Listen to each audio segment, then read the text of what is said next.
आज हम लोग शुरू करने जा रहे हैं अपने इस चैप्टर के सबसे लास्ट वाले टॉपिक को। टॉपिक का नाम है अनएम्प्लॉयमेंट यानी कि बेरोजगारी, है ना। इसी के बारे में हम लोग आज बात करेंगे। सबसे पहला पॉइंट लिखा हुआ है unemployment is said to exist when people are willing to work but can not find work. अच्छा, सवाल है कि बेरोजगार यानी कि अनएम्प्लॉयमेंट का डेफिनेशन हम लोग क्या लिखेंगे।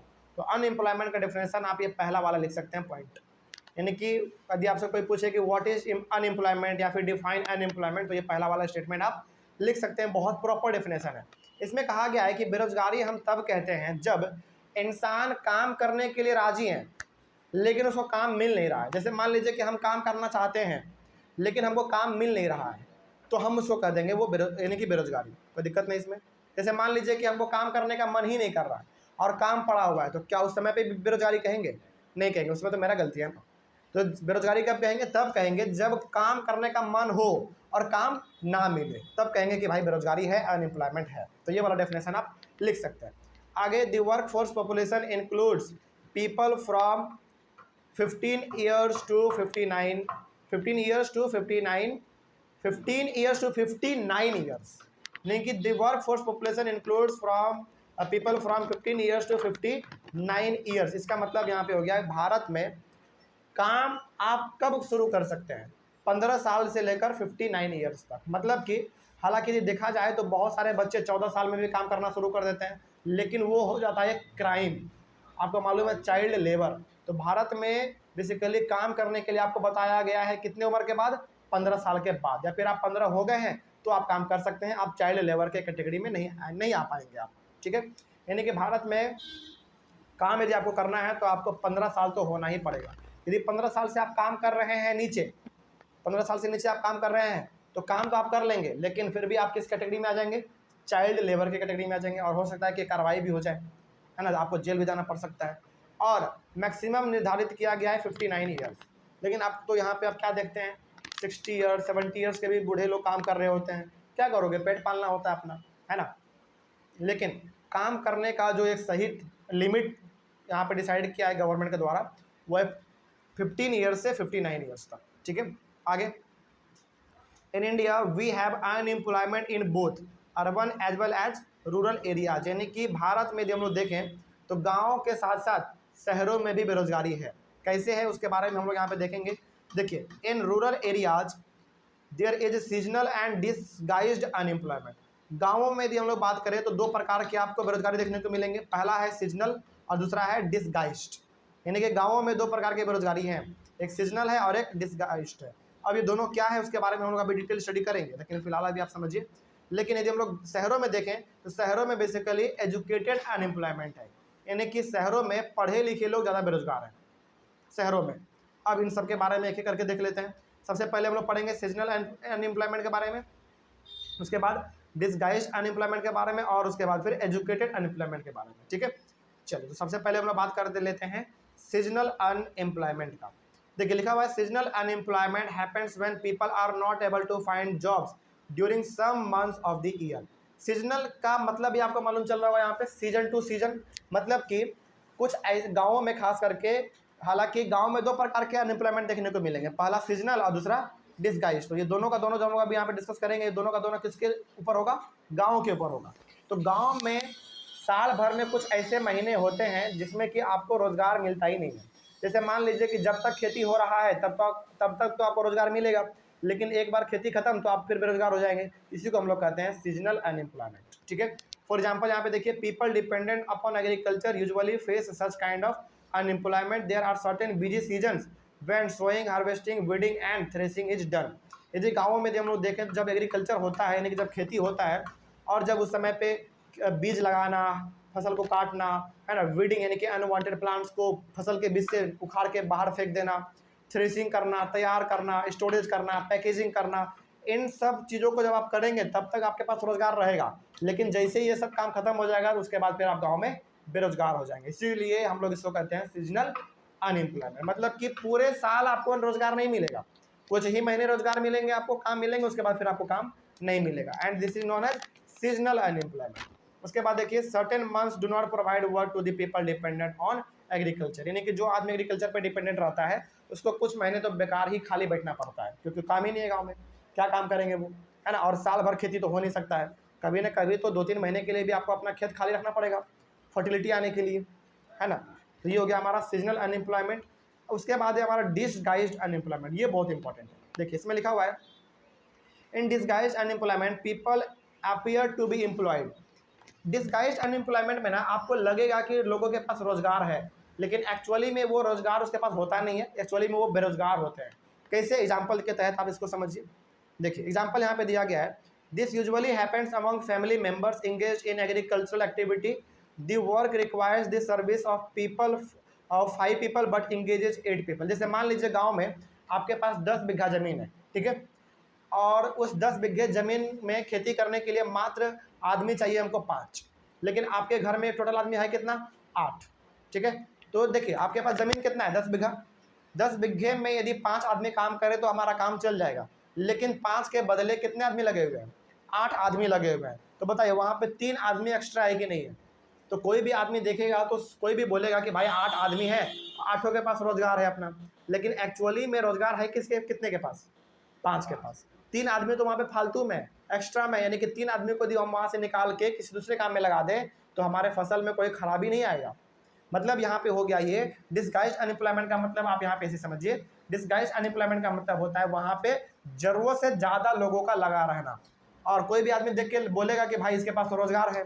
जैसे मान लीजिए 5 आदमी के बदले 8 आदमी खेत में काम कर रहा है, तो कोई भी वहाँ से पास होगा या फिर गुजरेगा तो क्या बोलेगा? 8 के पास रोजगार है, लेकिन एक्चुअली में वहाँ पे जरूरत कितने लोगों का था? 5 लोगों का था। तो 3 आदमी क्या हो गया? हमारे एक्स्ट्रा हो गए। यदि उनको वहाँ से निकाल के खेत से किसी दूसरे काम में लगा दिया जाए तो हमारा फसल में जरा सा भी प्रभाव नहीं आएगा, ठीक है। इसी को हम लोग कहते हैं डिसगाइज्ड अनएम्प्लॉयमेंट। आगे 3 पीपल आर एक्स्ट्रा, 3 पीपल उसमें एक्स्ट्रा लगा हुआ है, ठीक है।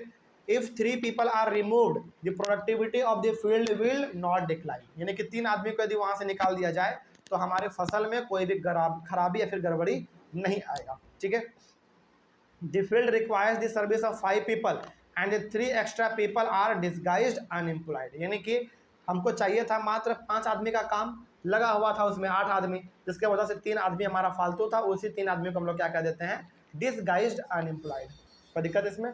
तो कोई भी पूछे कि डिसगाइज्ड अनएम्प्लॉयमेंट क्या है तो आप ऐसे बताइएगा कि भाई देखो जब जरूरत से ज़्यादा आदमी रोजगार में लगे हुए हैं तो उसी को हम लोग कहते हैं डिसगाइज्ड अनएम्प्लॉयमेंट, ठीक है। और यदि उसको वहाँ से कुछ नंबर को बाहर निकाल दिया जाए, यानी कि कुछ आदमी को उस काम से बाहर निकाल दिया जाए, तो हमारा कोई भी यानी कि किसी प्रकार से वो प्रभाव नहीं पड़ेगा उस पर, ठीक है। आगे बढ़ते हैं। तो ये हो गया हमारा डिसगाइज्ड अनएम्प्लॉयमेंट, ये भी गांव में होता है। और अब जो शहरों में आपको देखने को मिलता है वो मिलता है हमारा एजुकेटेड अनएम्प्लॉयमेंट, यानी कि पढ़े लिखे लोग भी शहरों में क्या है? बेरोजगार है। कैसे? देखिए ध्यान से, in urban areas educated unemployment has become a common phenomena. शहरों में बेसिकली आपको बेरोजगार लोग वो मिलेंगे जो कि पढ़े लिखे होते हैं, है ना। पढ़ तो लिख लिया, पढ़ लिख लिया, डिग्री भी ले लिया, लेकिन उसके पास कोई रोजगार ही नहीं है। इसी को हम लोग कहते हैं educated unemployment. Many youths with matriculation, graduation and post graduation degrees are not able to find job. बहुत सारे लोग शहरों में मैट्रिकुलेशन का मतलब जो मैट्रिक कर लिया, पास कर गया 10th, ग्रेजुएशन भी कर गया, ग्रेजुएशन के बाद पोस्ट ग्रेजुएशन जो होता है जिसको हम लोग कहते हैं शॉर्ट में पीजी, वो भी कर लिया, उसके पास डिग्री भी आ गया, लेकिन उसके बावजूद भी लोगों को रोजगार नहीं मिल रहा है, और इसी को तो कहते हैं हम लोग एजुकेटेड अनएम्प्लॉयमेंट, ठीक है। उसके बाद there is unemployment among technically qualified person. यहाँ तक कि जो टेक्निकली क्वालिफाइड पर्सन है, बेसिकली यहाँ पे बात हो रहा है किसका मालूम है? सॉफ्टवेयर इंजीनियर का, है ना। जो सॉफ्टवेयर इंजीनियर है या फिर जो सिंपल इंजीनियर है, सिविल इंजीनियर है, इलेक्ट्रिकल इंजीनियर है, उनका भी बहुत हालत यहाँ पे खराब है। पढ़ लिख लिया उन्होंने, डिग्री भी ले लिया, लेकिन किसी प्रकार का रोजगार ही नहीं है, तो फिर क्या फायदा, है ना। आगे there is a feeling of hopelessness and despair among the youth. अब भाई जब आदमी इतना मेहनत करके पढ़ता है, डिग्री ले लेता है और रोजगार नहीं मिलता है, तो 2 ही चीज़ आता है। क्या आता है? होपलेसनेस, यानी कि निराशा का सामना करना पड़ता है, और दूसरा डिस्पेयर। डिस्पेयर का मतलब अपने आप को आदमी छोटा महसूस करने लगता है, अपने आप को छोटा महसूस करने लगता है। उनको लगता है कि यार पढ़ना लिखना सारा बेकार हो गया, ठीक है। आगे youth have not enough money to support their family. अब भाई जब इतना बच्चा पढ़ लिख लिया है, उनको क्या मिलना चाहिए था? रोजगार मिलना चाहिए था, लेकिन उसको रोजगार मिला नहीं। अब जब रोजगार नहीं मिला तो क्या वो बच्चा जवान होके पढ़ लिख के अपने फैमिली को सपोर्ट कर पाएगा? नहीं कर पाएगा, और उसके बाद वो बच्चा आगे चल के बहुत भयंकर रूप से बेरोजगारी का सामना करना पड़ता है उसको, ठीक है। तो ये 3 प्रकार के बेरोजगारी आपको पढ़ने को थे, हमने आपको पढ़ा दिया। अब कुछ बातें हैं जो कि अनएम्प्लॉयमेंट के बारे में आपको जान लेना चाहिए, लगभग 7-8 पॉइंट है, उसको जान लेते हैं। जैसे यहाँ पे लिखा हुआ है unemployment leads to wastage of man power resource. Unemployment क्या करता है? अनएम्प्लॉयमेंट बेसिकली मैन पावर के रिसोर्स को बर्बाद करता है। मतलब कि आदमी के पास क्षमता है, पोटेंशियल है, पढ़ा लिखा है, लेकिन रोजगार ही नहीं है। इसका मतलब क्या हो रहा है यहाँ पे? इसका मतलब यहाँ पे मैन पावर यानी कि जो रिसोर्स है, आदमी अपने आप में क्या है? रिसोर्स है, यानी कि उस रिसोर्स का बेसिकली क्या हो रहा है? बर्बादी हो रहा है। ठीक है, आगे people who are an asset for the country turn into a liability. जरा सोचो, जो आदमी पढ़ लिख लिया वो क्या था? एक समय के लिए कंट्री के लिए वो एसेट था, लेकिन जब रोजगार नहीं मिला, बेरोजगार हो गया, वो वही क्या बन गया? उस कंट्री के लिए लायबिलिटी बन गया, यानी कि कर्ज बन गया, माथा का दर्द बन गया। ठीक है, आगे the dependence of the unemployed on the working population increases. और भारत जैसे कंट्री में खास करके अनएम्प्लॉयड लोगों का जो संख्या है वो बहुत ही लगातार बढ़ता चला जा रहा है।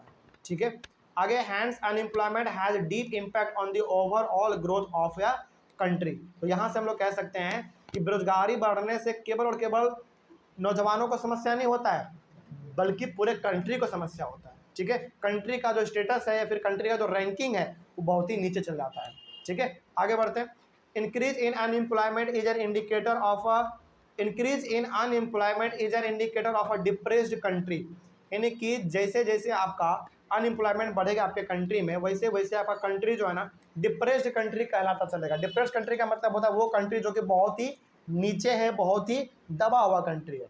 इसलिए ज़रूरी है कि वहाँ पे क्या होना चाहिए? एम्प्लॉयमेंट होना चाहिए, रोजगार होना चाहिए। ठीक है, आगे if people can not be use as a resource they appear as a liability for the country. यानी कि आदमी यदि रिसोर्स के तहत इस्तेमाल नहीं हो रहा है, इसका मतलब आदमी क्या बन चुका है? लाइबिलिटी बन चुका है, उस कंट्री के लिए कर्ज बन चुका है। जो आदमी डॉक्टर बना, इंजीनियर बना, वो आगे चल के कुछ पैसा कमाता, लेकिन वो डॉक्टर इंजीनियर का डिग्री लेके इसके बावजूद भी घर में खाली बैठा हुआ है, इसका मतलब वो क्या बन चुका है? कंट्री के लिए लाइबिलिटी बन चुका है, एक कर्ज बन चुका है। ठीक है, आगे देखते हैं यहाँ पे अब 3 सेक्टर के बारे में बात किया गया है। एग्रीकल्चर यानी कि प्राइमरी सेक्टर, सेकेंडरी सेक्टर और टर्शियरी सेक्टर के बारे में बात किया गया है। क्या है? देखो ध्यान से। पहला कहा गया है एग्रीकल्चर। एग्रीकल्चर का मतलब प्राइमरी सेक्टर। तो agriculture is the most labour consuming sector of the country. Bharat में यदि सबसे ज़्यादा रोजगार किसी सेक्टर में है, वो सबसे ज़्यादा किस में है? एग्रीकल्चर में है। यानी कि भारत में आज भी 70% लोग जो है ना खेती बाड़ी से जुड़ा हुआ है, चाहे वो खेत में ट्रैक्टर चलाता हो, खेती करता हो, हार्वेस्टिंग करता हो, थ्रेसिंग करता हो, कुछ भी करता हो, लेकिन भारत में आज भी 70% लोग जो है वो खेती बाड़ी से ही जुड़ा हुआ है। यानी कि एग्रीकल्चर भारत में सबसे ज़्यादा रोजगार प्रोवाइड कर रहा है। उसके बाद सेकंड नंबर पे हमारा आता है सेकेंडरी सेक्टर, जहाँ पे बेसिकली किसका काम होता है? मैन्युफैक्चरिंग का होता है, जैसे हॉर्लिक्स बनाना, बिस्किट बनाना, है ना, बड़े बड़े फैक्ट्री में काम करना। तो एग्रीकल्चर में जो रोजगार मिल रहा है वो सबसे ज़्यादा मिल रहा है। उससे कम रोजगार किस में मिल रहा है? सेकेंडरी सेक्टर में। और lastly tertiary sector. In tertiary sector various new services are now appearing like biotechnology, information technology and so on. और सबसे कम यदि रोजगार कोई प्रोवाइड कर रहा है तो वो कर रहा है टर्शियरी सेक्टर।